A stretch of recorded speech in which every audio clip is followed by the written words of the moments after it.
Dhule mill परिसरातील साई दर्शन कॉलनीमध्ये श्याम पाटील यांचे भाडेकरू असलेल्या प्रशांत विष्णू पाटील यांच्या घरातील फ्रीजच्या शॉर्ट सर्किटमुळे भीषण आग लागल्याची घटना घडली आहे। या आगीमध्ये 57,000 रुपये रोख, 2 अँड्रॉइड मोबाईलसह लाखो रुपयांचे संसारोपयोगी साहित्य जळून खाक झाले।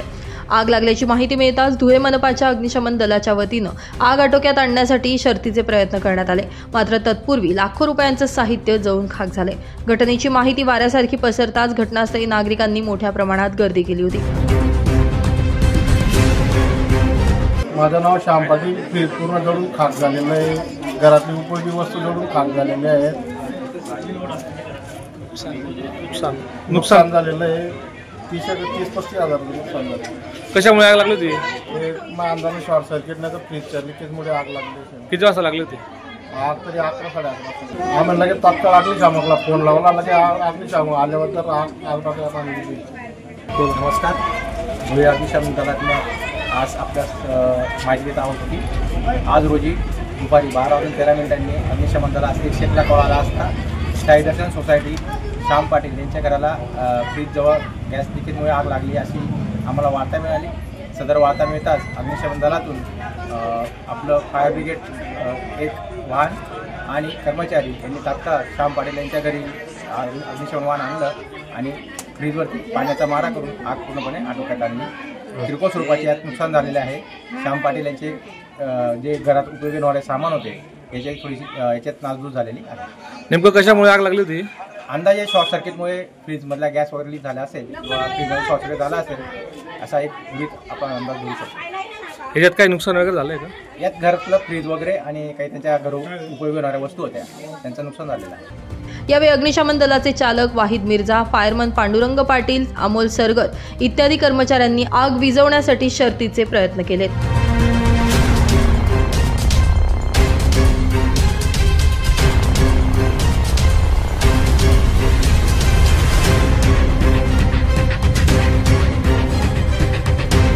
ब्युरो रिपोर्ट, माझा महाराष्ट्र न्यूज, धुळे।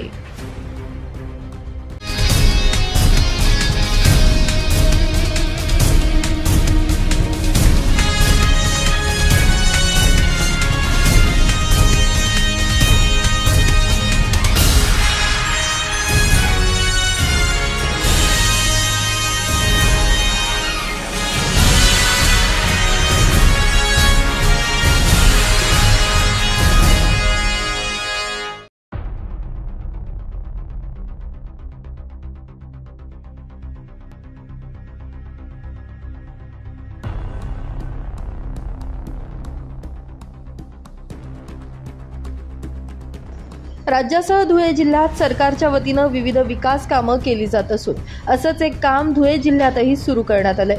सोनगीर ते दोंडाईचा शहरापर्यंत रस्ता विस्तारीकरणाचं काम सध्या हाती घेण्यात आलं असून सदरचा रस्ता बनवण्याचं कॉन्ट्रॅक्ट हे SAR या कंपनीला देण्यात आलंय।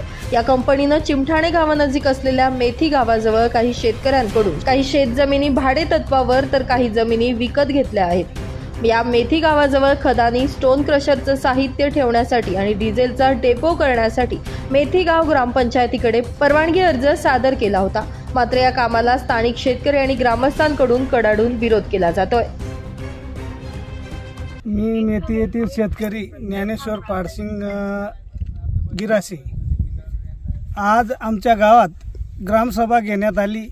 ती SRC कंपनी जी खदान आणि खडी क्रेशर याच्यासाठी ग्रामसभा त्यांनी घेतली होती, मात्र या परिसरात केळी, कांदे, ज्वारी, गहू म्हणजे बागायती जमिनी असल्याने त्याच्यावर दुष्परिणाम होणार आहेत। तरी शेतकऱ्यांनी ग्रामसभेमध्ये एकमुखी नकार दिला आणि SRC कंपनीचं ते काम जे ते बंद करण्यात यावं, अशा प्रकारे ते बेकायदेशीर काम बंद करावं अशी सर्व शेतकऱ्यांनी तसेच पूर्ण गावकऱ्यांनी एकमुखी ठराव केला। मी मेथी गावाचा संदीप शांताराम मिस्त्री। आमच्या गावात हे खडी क्रेशर जे SRC कंपनीचे येत आहे त्याच्या विरोधात आम्ही की जेणेकरून आमच्या विहिरींचं पाणी कमी होईल या दृष्टिकोनाने याला आमचा विरोध आहे। अशा पद्धतीने जर हे झालं तर आमच्या काही केळी आहे, काही कांद्यांचं जे पिकाचं नुकसान होईल, जे आज पाण्याचा स्रोत आहे तो कमी होऊ शकतो आणि ब्लास्टिंगमुळे काही ना काही कारणाने आमच्या विहिरी कमी होऊ शकतात। ग्रामसभेत आज काय ठरलंय? ग्रामसभेत हा विरोध ठरला आहे की बुवा सर्व शेतकऱ्यांनी मिळून सनी की हा विरोध केला आहे की ह्या गोष्टीला आमचा पूर्णपणे विरोध आहे। सर, आपलं इथं जो रस्ता बनतो SRC कंपनीकडनं, तर त्याला विरोध नाही आहे आपल्याला, आपण विरोध करत नाही, पण इथं जे खदान करणार आहे ते दगड खदान, तर त्याच्यात आपलं पाण्याचा स्रोत कायमस्वरूपी जाऊ शकतो, म्हणून शेतकऱ्यांनी विरोध केलेला आहे। आणि इथे जी धूळ माती उडेल, आमची इथं केळी लावलेली आहे, त्याचं नुकसान होईल, म्हणून आम्ही शेतकऱ्यांनी सर्वमध्ये विरोध केलेला त्याला ठरावमत। आता या परिसरामध्ये कुठले पिकं घेतली जाते आणि आता पाण्याची परिस्थिती काय? इथं यावर्षी पाणी भरपूर आहे, पाण्याचं कुठलीच अडचण नाही। इथं केळी लागवड आहे, कांदे, गहू आहे, हरभरे भरपूर आहे, पण इथं जे खदान येते त्याच्यामुळे पाण्याचा स्रोत कायमस्वरूपी नष्ट होऊ शकतं आणि मग आमच्या शेतकऱ्यावर ते उपासमारीची वेळ येईल। आणि जर असं काही झालंच तर आम्ही इथं आत्मदहन करू।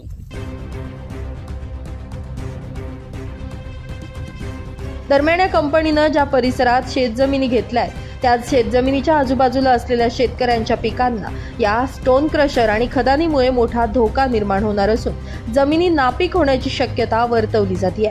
याच परिसरामध्ये गाव विहिरीसह शेतकऱ्यांच्या विहिरी देखील आहेत। सद्यस्थितीत या विहिरींना पाणी देखील चांगल्या पद्धतीने उपलब्ध आहे, मात्र स्टोन क्रशरच्या ब्लास्टिंगमुळे पाण्याची पातळी खालावण्याची देखील शक्यता वर्तवली जाते। यामुळे हा विरोध दिवसागणिक वाढत चाललाय। यातच बुधवारी या संदर्भात गावामध्ये विशेष ग्रामसभा आयोजित करण्यात आली होती। SAR कंपनीच्या वतीनं या आजूबाजूच्या शेतकऱ्यांना 5,000 रुपये एकरी नुकसान भरपाई दिली जाईल असं तोंडी आश्वासन देण्यात आलं असून गावात CSR फंडातून या कंपनीच्या वतीनं एक पक्का रस्ता करण्याचं देखील आश्वासन देण्यात आलंय। परंतु स्थानिक शेतकऱ्यांनी या खदानीला आणि स्टोन क्रशर निर्मितीला या परिसरामध्ये मज्जाव केलाय।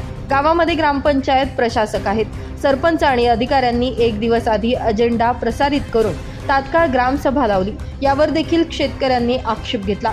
सदर कंपनीला या परिसरामध्ये स्टोन क्रशर आणि खदानीसाठी परवानगी देऊ नये असा एकमुखानं ठरावही यावेळी पारित करण्यात आला।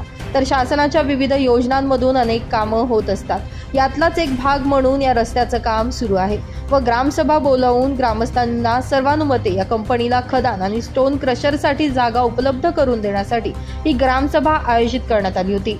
परंतु ग्रामस्थांनी या ठिकाणी खदान आणि स्टोन क्रशर यायला नको यासाठी विरोध दर्शवला। यामुळे काही काळ या ठिकाणी गोंधळ उडाल्याचं देखील बघायला मिळालं।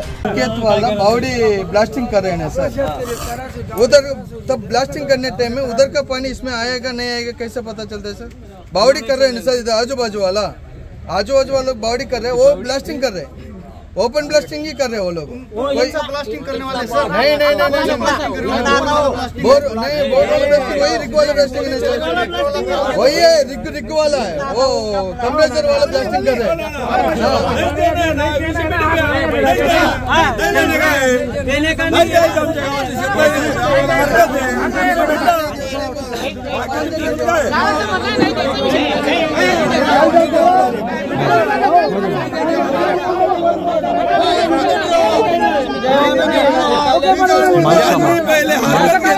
सगळं लावायची पूर्ण गावाची लावलेली आहे। मी एवढं सांगितलं तुम्हाला, जर या लोकांना सपोर्ट करायचं जरूर करा, आम्ही म्हणत नाही, पण त्या परिसराचा शेतकरी जर नसेल तर तुम्ही ते पण फक्त त्यांच्या बाब निदर्शन आणून दिली, बाकी निर्णय त्यांनी घ्यायचे। इथं काही कंपल्शन आहे का कोणावरती? तो कोणावरती काही जोर जबरदस्ती नाही। विषय असा आहे की बा तुम्ही एक आहे त्यांचा ज्ञानेश्वर गिराशींचा आहे किंवा आणखी योगेश गिराशींचा आहे किंवा आणखी कोणाचा आहे, मी काय त्या परिसरातले शेतकरी असतील तर त्यांनी हरकत, त्यांचा तो विषय आहे त्यांनी इथं मांडला ऑलरेडी, त्यांनी लेखी दिलेले। मी तुम्हाला गावाला एकच सांगितलंय की दुसऱ्या कुठल्या रस्त्यावरच्या असतील फक्त त्यांनी तो विचार करावा। याच्यात बंधनकारक आहे, मी सांगतो का ते लोकांनी इथं मत देऊ नये किंवा त्यांचं इथं मत मांडू नये। तुम्हाला जर सांगितलं हे कशासाठी हात वरती करणं, आज सगळ्यांचं म्हणणं आहे की आता तू हा विषय सांगितला का नाही की यांनी हा ठराव नामंजूर करा, सगळ्यांचं म्हणणं आहे। आम्ही तुम्हाला ते सांगतो, फक्त एकदा बोट वरती करून आम्हाला सांगा की तुम्ही हा ठराव रद्द करायचा आहे। त्याच्या आधी फक्त मी तुम्हाला एवढं सांगून दिलं की बाबा हा विषय आहे, कारण की याचा पण, कारण की कुठला बी सरकारचा काही काम पूर्ण प्रोजेक्ट असला तर याचाच म्हणे बाबा कोण लोक विरोध करतात, मग ते आपल्याला पण त्याची पण विचार की मग त्या परिसरातले आहेत का, ते तिथं राहतात का, त्या गावचे, म्हणून आपण ग्रामसभा लावली। तुम्हाला जो विरोध नोंदायचा आहे तो तुम्ही सर्वानुमते नोंदवू शकतात, विषय तो नाही. फक्त मी तुम्हाला ती कल्पना देऊन दिली की त्या परिसरातले कोणी शेतकरी बंधू असतील, त्यांच्या व्यतिरिक्त आणखी असतील तर तुम्हाला जर या लोकांना यांचं नुकसान झालं तर यांना वाईट वाटणार, तर हे त्यांच्या बाजूने म्हणतीलच ना की तो काय अडचण नाही, फक्त परवानगी लागते. आजूबाजूला 2 मीटर 3 लाखाचं अनुदान असतं तरी. मग आता विषय असा आहे, तुमचा सगळ्यांचा विषय याच्यावरती काय, सगळ्यांचं तुमचं ठाम भूमिका आहे का याच्यावरती सगळ्यांची? तुम्हाला तेच वोट लागली, तुम्हाला बघायचे तेच नाही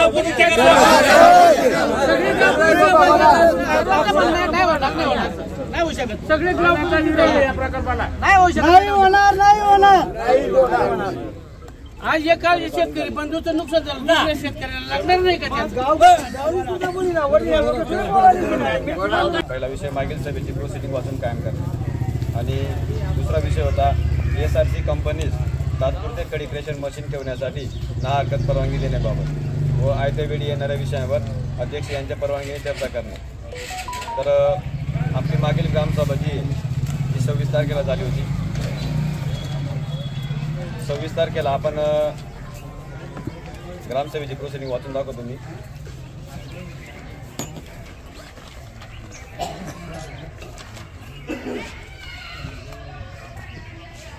ग्रामसभेची प्रोसिडिंग वाचून कायम करणे.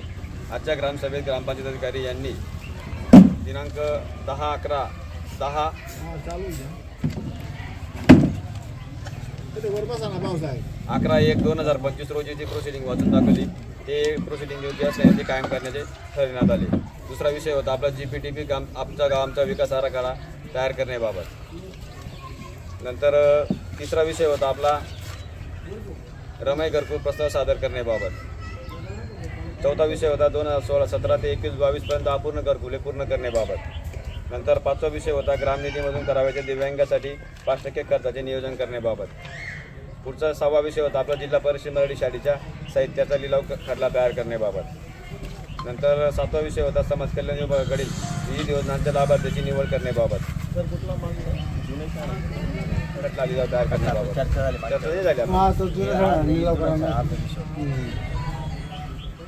खोल्या पाडण्याचा जिल्हा परिषद आदेश झालेला असून त्या शाळा खोल्या पाडल्यानंतर ज्या जागेवर ग्रामपंचायत कार्यालय इमारत बांधकाम करावयाचे असल्याने त्या शाळा खोल्याच्या साहित्याचा लिलाव खटला तयार करून त्यास पंचायत समितीची मंजूर घ्यावयाची असून त्याबाबत चर्चा केली असता ग्रामसभेत ग्रामस्थांनी सांगितले की सदरची जागा ही पुरातत्व विभाग महाराष्ट्र शासन यांची आहे.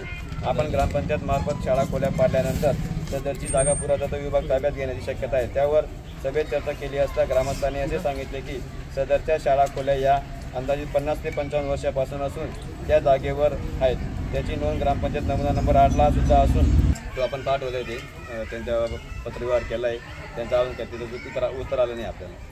नंतर आयत्या वेळच्या विषयावर चर्चा करण्याबाबत आयत्या वेळच्या विषयामध्ये पशुसंवर्धन विभागाकडील योजनाची माहिती दिली.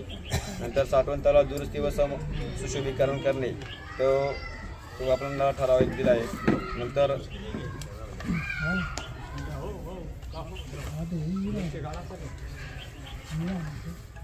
मेथी गाव ODA+ घोषित करण्याबाबत आपण ठराव घेतला होता. नंतर नवीन कायदेविषयक परवानगी जनजागृतीबाबत आपण विषय घेतला. नंतर ॲग्रिस्टॅक योजनेबाबत माहिती देणे, मौजे मेथी तालुका शिंदखेडा येथील घनकचरा सांडपाणी व्यवस्थापन करण्याचे कामास मुदतवाढ देण्याचा प्रस्ताव दिला होता. नंतर गगनराजू भिल यांच्या अर्जावर चर्चा करण्याबाबत, त्या आदिवासी महिला होत्या त्यांच्या अर्जावर आपण चर्चा करू. त्यामुळे आता पुढील कारवाई वरिष्ठ स्तरावर केली जाईल असं ग्रामपंचायत स्तरावरील अधिकाऱ्यांनी माध्यमांना सांगितलंय.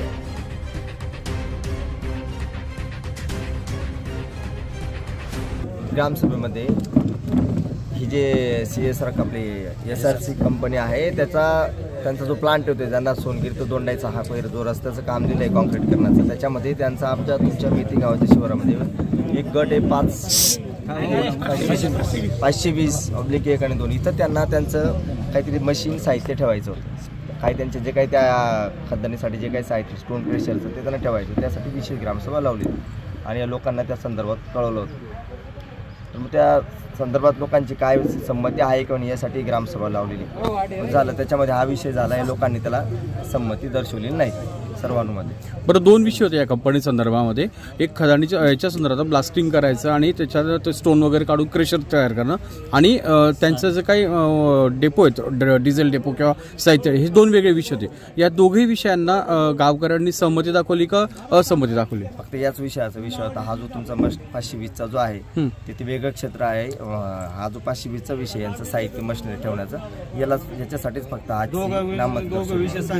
आणि तो पहिला एक विषय तो ऑलरेडी आपण त्यांना जो खदानीचा होता तो 26 जानेवारीच्या ग्रामसभेला आपण त्याला या सगळ्यांच्या याच्याने त्याला नामंजूर पत्र दिलंय, नामंजूर केलेलं आहे तो. दरम्यान लाखो रुपये खर्च करून शेतकरी केळी, हरभरा, गहू, कांदा यांसारखी पिकं घेत आहेत. मात्र या कामासाठी संबंधित कंपनी तुटपुंजी नुकसान भरपाई देऊन शेतकऱ्यांना विकत घेऊ पाहत आहे का? गावचा विकास आणि भविष्याबद्दल कुणाला सोयरसूतक आहे की नाही, असे सवाल या निमित्तानं शेतकऱ्यांनी उपस्थित केले. यामुळे आता या प्रकरणी वाढता विरोध पाहता हे काम स्थलांतरित केलं जाणार की शेतकऱ्यांना आणखी आक्रमक पवित्रा हाती घ्यावा लागणार, हे बघणं महत्त्वाचं ठरणार आहे. ब्युरो रिपोर्ट, माझा महाराष्ट्र न्यूज, धुळे.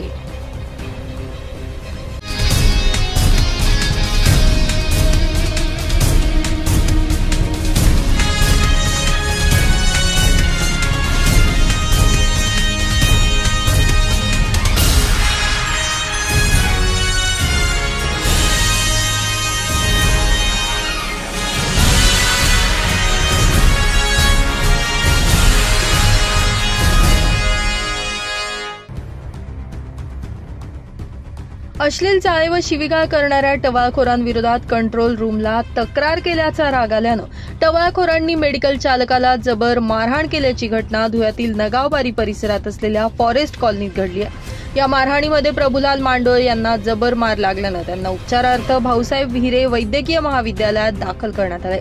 याबाबत पश्चिम देवपूर पोलिसांनी नाममात्र गुन्हा दाखल करून आरोपींना वाचवण्याचा प्रयत्न केल्याचा आरोप मांडोळे यांनी पत्रकार परिषदेत केला. Prabhulal Dnyaneshwar Mandole, plot number 168, forest colony, Vidyanagari, Deopur, Dhule. माझं एंजल मेडिसिन हाऊस म्हणून होलसेल दुकान आहे औषधाचं आणि तिथेच एंजल ब्युटी लुक म्हणून जनरल शॉपीसुद्धा आहे. माझं रेसिडेन्सी प्लॉट नंबर 4 विद्युत प्रवास सोसायटी इथे आहे. 6/2/2025 रोजी दुपारून 3:30 ते 4:30च्या दरम्यान पूर्व पश्चिम रोडवरती कॉर्नरला जवळजवळ 5-6 मुलांनी धिंगाणा घालण्याची सुरुवात केली. अश्लील चाळे, अश्लील वर्तणूक, अश्लील बोलणे, शिव्यागाळ करणे, मोठमोठ्याने मला त्रास देण्यास सुरुवात केली. त्या अनुषंगाने मला त्रास होत असल्या कारणाने मी 112ला कॉल केला. 112ला 3:30 ते 4:30च्या दरम्यान कॉल केल्यानंतर साधारणतः 10-12 मिनिटांमध्ये पोलीससुद्धा आले.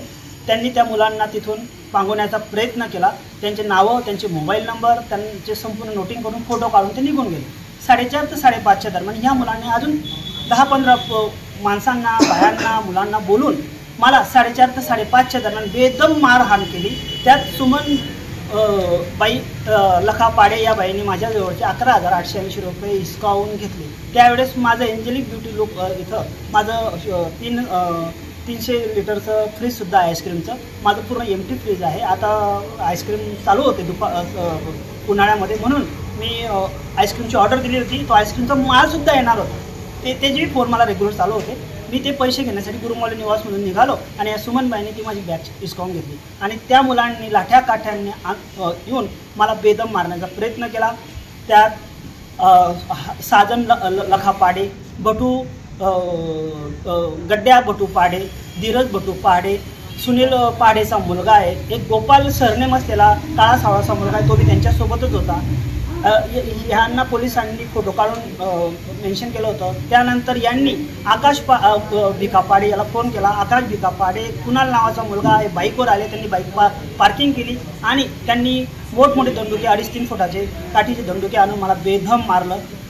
त्यात साजन लखापाडे, आकाश भिकापाडे,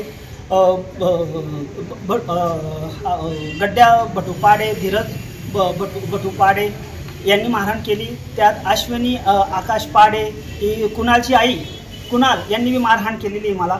त्यातल्या त्यात भिका सोमा पाडे, लखा सोमा पाडे, भटू पाडे यांनीही मारहाण केलेली. यांनी बी लाताबुक्यांनी मारलं, पोटात मारलं. 5 दिवसपर्यंत सिव्हिल हॉस्पिटलमध्ये मला संडास झालाच नाही. माझ्या डोक्यावर मोठमोठे बेंड होते. त्यात माझं CT स्कॅनही झालेलं आहे. माझं हे कॉलर बोन तुटलेलं आहे. ही सर्व घटना चालू असताना कुणाल नावाच्या मुलाजवळ पेट्रोलची बाटलीची पिशवी होती, ते मी पाहिलं, त्याच्यातून मी वाचलो. मला ज्योती चौधरी ह्या बाईच्या घरात राहणारा नितीन नावाचा एक मुलगा आहे, तो माझ्यासाठी देवदूत म्हणून धावून आला. त्यानेच मला वाचवलं. ते दंडोके मी त्याने जिसकवले. त्यानंतर मी रेंगत पूर्व पश्चिम रोडवरती गेल्यानंतर जे पोलीस आले होते 112ला, त्यांना परत कॉल केला. ते परत आले. त्यांच्या डोळ्यासमोर मी रस्त्यावरच पडून होतो. नंतर मी माझी मिसेस सौ रीता प्रभुलाल मांडोळे, माझी मोठी मुलगी कल्याणी प्रभुलाल मांडोळे यांना फोन केला. त्यांनी मला लहान सिव्हिलला घेऊन गेले, पण माझं क्रिटिकल केस असल्याकारणाने त्यांनी मला हिरं वैद्यकीय रुग्णालयात दाखल केलं. मी जवळजवळ 5-6 दिवस इथे ॲडमिट होतो. पण घटनाक्रम घडला, पण पोलिसांनी कोणत्याही प्रकारची त्या दिवशीही कारवाई केली नाही. पोलीस गाडी आली नाही आणि त्यानंतरही आज तागायत त्या आरोपींना पकडलेलं नाही. माझी FIR दर्ज आहे 53/2025. माझे FIR नंबर आहे. मागणी काय आहे? मी ह्या संपूर्ण आरोपींना पकडणे, मला झालेला जो त्रास आहे, मला झालेला जो आर्थिक नुकसान आहे किंवा माझ्या फॅमिलीला होणारा त्रास आहे, माझ्या व्यवसायाला जो धाक आहे, त्याच्यातून मला मुक्तता मिळावी आणि आरोपींना कलेक्ट करून मला न्याय मिळावा, एवढीच माझी संपूर्ण जनतेला आणि कदमवाडी निवासींना विनंती आहे. यावेळी स्वतःवर झालेल्या अन्यायाला वाचा फोडताना मांडोळे यांना अश्रू अनावर झाले होते.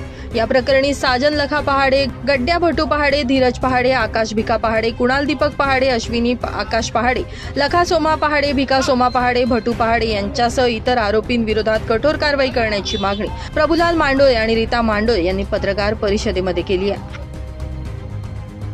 ब्युरो रिपोर्ट, माझा महाराष्ट्र न्यूज, धुळे.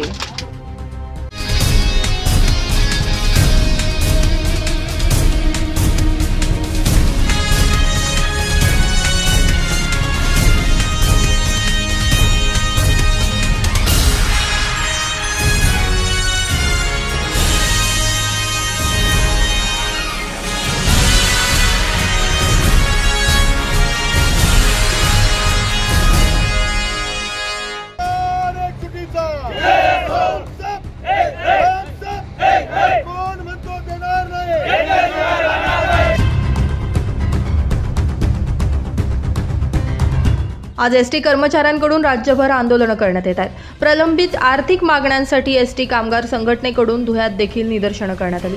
प्रलंबित आर्थिक आणि इतर मागण्यांसाठी महाराष्ट्र एसटी कामगार संघटना चांगलीच आक्रमक झाली असून धुळ्यातील विभागीय कार्यालयाच्या गेटवर जोरदार आंदोलन करण्यात आले. एसटी कामगारांची उरलेली थकबाकी त्वरित देण्यात यावी, महागाई भत्ता, वार्षिक वेतनवाढीच्या टक्क्यांवरून एसटी कर्मचारी आक्रमक झाल्याचं बघायला मिळतंय.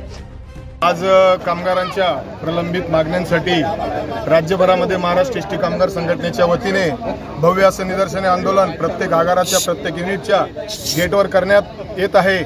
या आंदोलनातल्या आमच्या प्रमुख मागण्या मागील झालेल्या पगारवाढीमधला 1 एप्रिल 20 पासून ते 31 मार्च 2024 पर्यंत असलेली कामगारांची थकबाकी, आज आमचे हप्ते संपलेले आहेत. आमचा पगार कुणाचं 5,000 ते कुणाचं 7,000ने कमी झालेला आहे. त्या थकबाकी पोटी आम्हाला ती जी वाढीव वेतन होतं ते तसंच तसं चालू ठेवावं, या प्रमुख मागणीसह राज्य शासनाचा महागाई भत्त्याचा दर आज 53% असून एसटी कामगारांना केवळ 46% दराने महागाई भत्ता मिळत आहे.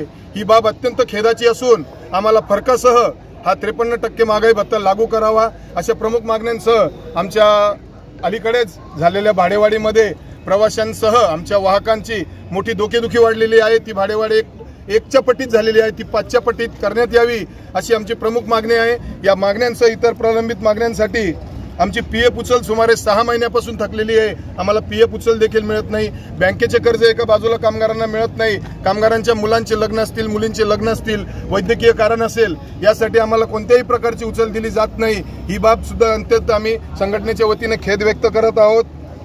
सन 2016 मध्ये आमचा घर भाडे भत्ता हा 16 ते 20च्या करारामध्ये घर भाडे भत्ता आम्हाला 1% दराने कमी देण्यात आला आहे. तो 3% दराने देण्यात यावा, अशा प्रमुख मागण्यांसह आम्ही राज्यव्यापी आंदोलन आज येथे धुळे आगाराच्या गेटवर करीत आहोत. आमच्या मागण्या मी तुमच्या माध्यमातून या शासनाला, या प्रशासनाला इशारा देऊ इच्छितो. आमच्या मागण्या जर त्वरित मंजूर केल्या नाही, पूर्वीप्रमाणे 5 रुपयांच्या पटीत सुधारित भाडेवाढ लागू करावी अशी मागणी देखील यावेळी एसटी कामगार संघटनेच्या वतीनं करण्यात आली आहे.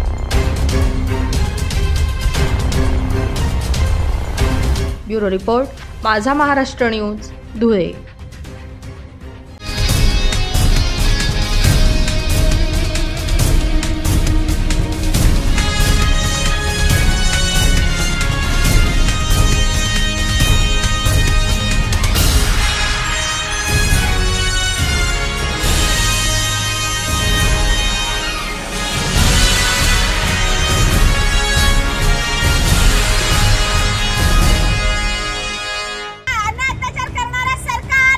धिक्कार असो, या महायुती सरकारचा धिक्कार असो, या सरकारचं करायचं काय, खाली डोकं वरती पाय. राज्यात महिला अत्याचारांच्या घटनांमध्ये वाढ होतीये. महिला सुरक्षित नसल्याचा प्रकार दररोजच समोर येतोय. यामुळे महिलांवर होणाऱ्या अत्याचाराच्या घटना रोखण्यात सरकार अपयशी ठरलं असून मंत्र्यांच्या मुली सुरक्षित नाही तर सर्वसामान्य महिलांचं काय, असा संतप्त सवाल उपस्थित करत सरकारच्या विरोधात धुळे शिवसेना महिला आघाडीच्या वतीनं आंदोलन करण्यात आलं. राज्यात सातत्यानं महिलांवर होणाऱ्या अत्याचारांच्या घटनांविरोधात शिवसेना उद्धव बाळासाहेब ठाकरे गटाची महिला आघाडी चांगलीच आक्रमक झाली असून राज्य सरकार विरोधात हे आंदोलन करण्यात आलं. लाडक्या बहिणींचे चांगले फेडले उपकार, महिलांवर रोज होत आहेत अत्याचार, अजब तुझं सरकार, देवाभाऊ अजब तुझं सरकार अशा आशयाचे बॅनर झळकावत सरकारचा निषेध नोंदवण्यात आला. यावेळी शासनाच्या विरोधात जोरदार घोषणाबाजी देखील करण्यात आली. आज आम्ही कलेक्टर ऑफिस धुळे येथे शिवसेना उद्धव बाळासाहेब ठाकरे या पक्षाच्या वतीने महिला आघाडी आज निषेध आंदोलन करत आहोत. आपण बघितलं पुणे इथे स्वारगेटला एका बसमध्ये एका तरुणीचा वर अत्याचार होतो, बलात्कार होतो, ती घटना होत नाही. तेवढ्यात आपण बघितलं मुक्ताईनगर येथे म्हणजे या देशाच्या महिला मंत्री, केंद्रीय मंत्री यांची मुलगी सुद्धा सुरक्षित नाहीत. त्यांनी त्यांचा बॉडीगार्ड पाठवला. पोलीस खात्यातला असणारा व्यक्ती त्या मुलीबरोबर जातो, रक्षा खडसेंच्या मुलींबरोबर जातो आणि तिच्याबरोबर असणाऱ्या 4-5 मुलींवर आणि स्वतः मंत्रींच्या मुलीवर पण त्याची पण छेडखानी काढतो, तिच्यावर अत्याचार करतो. एवढी म्हणजे पोलीस खात्याची सुद्धा भीती त्याला नाही. म्हणजे इथे महिला केंद्रीय मंत्र्याची मुलगी सुरक्षित नाही तर आमच्यासारख्या सामान्य महिला, आमच्या मुली, या महाराष्ट्रातल्या मुली सुरक्षित आहेत का हे विचारण्याची या सरकारला गरज आलेली आहे. तुमच्याच पक्षातील महायुती सरकारमधलीच सत्तेतल्या पक्षातले असणारी केंद्रीय मंत्री रक्षा खडसे यांच्या मुलीवर सुद्धा अत्याचार होत असेल तर मग तुम्ही कुचकामी सरकार आहात. म्हणजे मग तुम्ही संरक्षण मंत्रींनी, गृहमंत्रींनी राजीनामा दिला पाहिजे. त्यांनी म्हटलं पाहिजे नैतिकतेच्या आधारावर की मी माझ्या देशातल्या, माझ्या राज्यातल्या केंद्रीय मंत्र्याच्या मुलीला सुरक्षित ठेवू शकत नाही, म्हणजे मी सामान्य जनतेतल्या मुलींना, बायकांना सुरक्षा देऊ शकत नाही, माझ्या माता भगिनींना सुरक्षा देऊ शकत नाहीत. म्हणून आज अर्थसंकल्पीय अधिवेशन चालू आहे. त्या अधिवेशनात नैतिकतेच्या जोरावर गृहमंत्रींनी राजीनामा दिला पाहिजे याची आम्ही मागणी करत आहोत. महायुती सरकारचा आम्ही धिक्कार करत आहोत. आम्हाला आता काल लाजिरवाणी गोष्ट आहे, आपल्याच उत्तर महाराष्ट्रात मुक्ताईनगरमध्ये जर कॅबिनेट मंत्रीच्या मुलीवर अत्याचार होत असेल तर त्यांना कुठेतरी न्याय मागावा लागत असेल, त्यांना पोलीस स्टेशनला बसावं लागत असेल तरी त्या 4 टवाळखोर मुलांना अजूनही पकडण्यात आलं नाही. म्हणजे आता त्या तिथे बसल्यावर त्यांनी मागणी केल्यावर मग त्यांना पकडण्यात आलं. म्हणजे किती लाजिरवाणी गोष्ट आहे. या महायुती सरकारमध्ये तुम्ही पूर्णतः अपयशी ठरलेले आहात आमच्या माता भगिनींच्या सुरक्षेसाठी. म्हणून तुमची राजीनाम्याची मागणी आम्ही महिला आघाडी शिवसेना तुमची राजीनाम्याची मागणी करत आहोत. शिवसेना उद्धव बाळासाहेब ठाकरे गटाच्या राज्य उपाध्यक्षा शुभांगी पाटील, डॉक्टर जयश्री वानखेडे, सुनीता वाघ, संगीता जोशी, ज्योती चौधरी, मुक्ता सोनोने आदी यावेळी उपस्थित होते. ब्युरो रिपोर्ट, माझा महाराष्ट्र न्यूज, धुळे.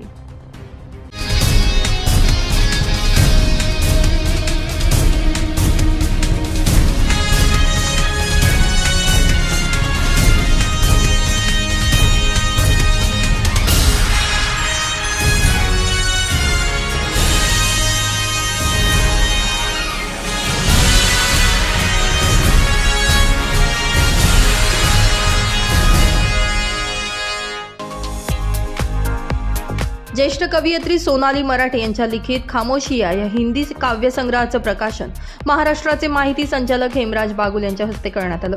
सोनाली मराठे यांच्या आतापर्यंत मराठी, हिंदी, नेपाळी, भोजपुरी, पंजाबी, इंग्रजी या भाषांमध्ये अनेक कविता अनुवादित करण्यात आल्या. त्यांच्या परिवर्तन साहित्य मंच दिल्लीच्या वतीनं युट्यूबवर कविता सादर करण्यात आले. नुकतेच महाराष्ट्राचे माहिती संचालक हेमराज बागुल, पुण्याच्या अतिरिक्त जीएसटी आयुक्त वैशाली पतंगे, धुळे जिल्हा सरकारी वकील देवेंद्र सिंग तंवर, हिंदीतील ज्येष्ठ साहित्य साहित्यिक, लेखक डॉक्टर संतोष पटेल आणि धुळे जिल्हा पोलीस अधीक्षक किशोर काळे यांच्या उपस्थितीत खामोशिया या हिंदी काव्यसंग्रहाचं प्रकाशन करण्यात आलं।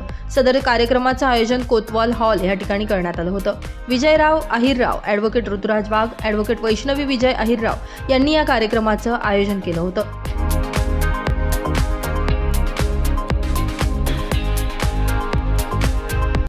आज प्रकाशित होतोय, खूप आनंदाची गोष्ट आहे माझ्यासाठी।